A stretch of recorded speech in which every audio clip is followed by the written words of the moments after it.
ఈ బిజినెస్ ఏదైనా మీ ఊర్లో ప్రమోషన్ చేయాలంటే అది సుమన్ టీవీతోనే సాధ్యం. ఇప్పుడే సంప్రదించండి.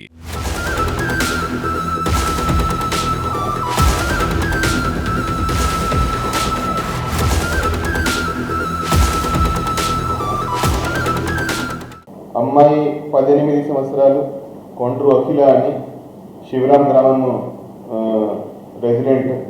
ఆమె ఇంట్లో మందు పాత్రలు క్లీనింగ్ చేస్తుండగా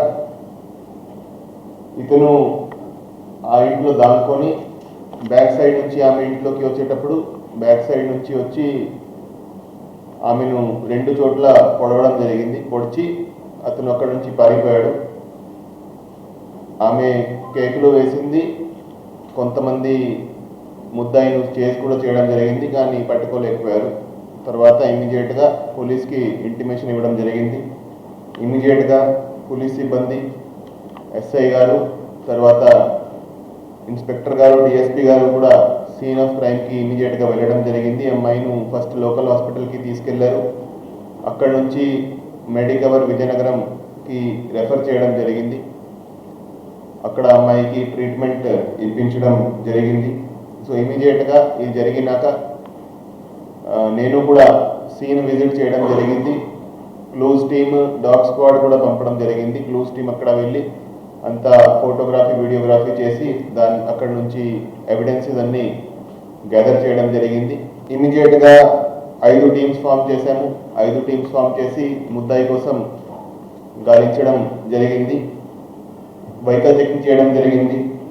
చుట్టుపక్కల police stations, even Srikakulam district వారికి కూడా అక్కడ నేబరింగ్ పోలీస్ స్టేషన్స్ అలర్ట్ చేయడం జరిగింది. ఇమీడియట్గా 2 గంటల లోపే మనం ముద్దాయిని కూడా పికప్ చేశాము. సో అనుమానితుడుగా మనం వాడిని అదుపులోకి తీసుకోవడం జరిగింది. ఆమెను ముద్దాయిని విచారించడం జరిగింది. సో ముద్దాయి అదే గ్రామంకి చెందిన, వాళ్ళకి బాగా పరిచితుడు, ఆదినారాయణని, బుర్లా ఆదినారాయణని, 21 years ఏజ్. వాళ్ళ అన్న, ఈ విక్టిమ్ ఎవరైతే ఉన్నారో అమ్మాయి అన్న, వాళ్ళకి బాగా క్లోజ్గా తిరుగుతుంటాడు. ఇంటికి వస్తా పోతా ఉంటాడు. సో దానికి రీజన్ ఏంటంటే ఇతను ఎవరైతే ముద్దాయి ఉన్నాడో, ముద్దాయి అతనికి వరుసగా చెల్లి అవుతారు. వాళ్ళు విజయవాడలో ఉంటారు. ఇన్స్టాగ్రామ్ మీద వాళ్ళతో అతను కొద్దిగా వల్గర్ మెసేజెస్ కొన్ని పెట్టడం జరిగింది. ఆ విషయం ఈ అమ్మాయి ఎవరైతే విక్టిమ్ ఉందో ఆ విషయం అమ్మాయికి తెలిసి అమ్మాయి మిగతా వాళ్ళకి చెప్తా ఉంది. ఇతని గురించి బ్యాడ్గా ప్రచారం చేస్తూ ఉంది గ్రామంలో. ఆ విషయం మీద ఇంతకుముందు కూడా వాళ్ళకి ఆర్గ్యుమెంట్ అయింది, ఘర్షణ అయింది. ఇతను ఆమెను హెచ్చరించడం జరిగింది. నువ్వు నా గురించి ఇట్లా ప్రచారం చేస్తే నీకు చంపేస్తానని కూడా హెచ్చరించడం జరిగింది. సో నిన్న అతను అవకాశం చూసి ఎవరు లేని సమయంలో ఇంట్లో వచ్చి దాక్కున్నాడు.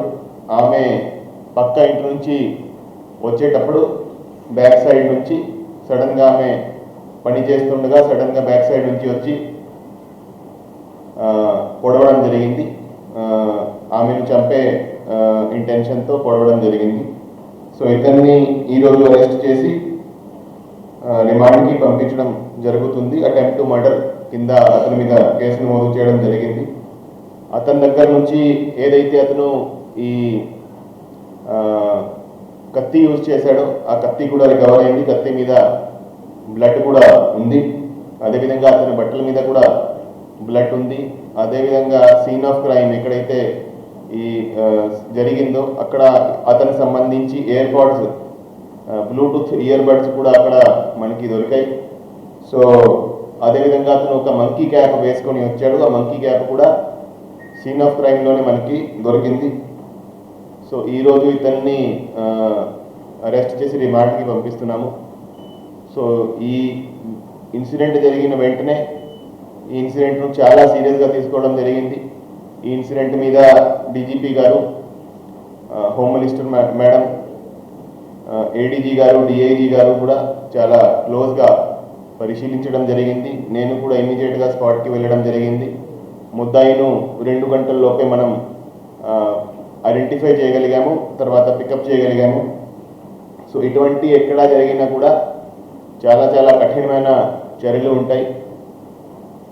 మహిళల మీద, అమ్మాయిల మీద ఎటువంటి నేరం జరిగితే చాలా స్ట్రిక్ట్గా దాన్ని పరిశీలించడం జరుగుతుంది, చాలా స్ట్రిక్ట్ యాక్షన్ తీసుకోవడం జరుగుతుంది. ఎక్కడా కూడా నెగ్లిజెన్స్ ఉండే ప్రసక్తి లేదు. సో మీ ద్వారా అందరికీ హెచ్చరిస్తున్నాము, ఇటువంటి చేస్తే ఖచ్చితంగా మీకు శిక్ష పడేటట్టు మేము అన్ని చర్యలు తీసుకుంటాము. ఈ కేసులో కూడా ఖచ్చితంగా ముద్దాయికి శిక్ష పడేటట్టు ఇన్వెస్టిగేషన్ కంప్లీట్ చేసి ట్రయల్ కూడా త్వరలోనే కంప్లీట్ చేయడం జరుగుతుంది. ఇంతకుముందు కూడా మన విజయనగరం జిల్లాలో ఇటువంటి ఏదైనా కేసు నమోదు అయితే పాక్సో కేసెస్లో స్పెసిఫికలీ 6 నెలల లోపే మనకి శిక్ష పడే 4 కేసులు మనం ఈ లాస్ట్ 8 మంత్స్లో చేశాము. ఒక కేసులో 6 మంత్స్లో శిక్ష పడింది, ఒక కేసులో 3 మంత్స్లోనే పడింది, ఒక కేసులో 4 మంత్స్లో పడింది, ఇంకొక కేసులో 5 మంత్స్లో పడింది. సో ఇటువంటి కేసెస్ ఫాస్ట్ ట్రాక్ చేసి ఖచ్చితంగా ముద్దాయిలు మళ్ళీ బయటికి రాకుండా చూసుకునే విధంగా మనం అన్ని చర్యలు తీసుకుంటున్నాము. సో ఈ కేసులో కూడా అదేవిధంగా ముద్దాయికి శిక్ష పడేటట్టు మేము పని చేస్తామని నేను తెలియజేస్తున్నాను.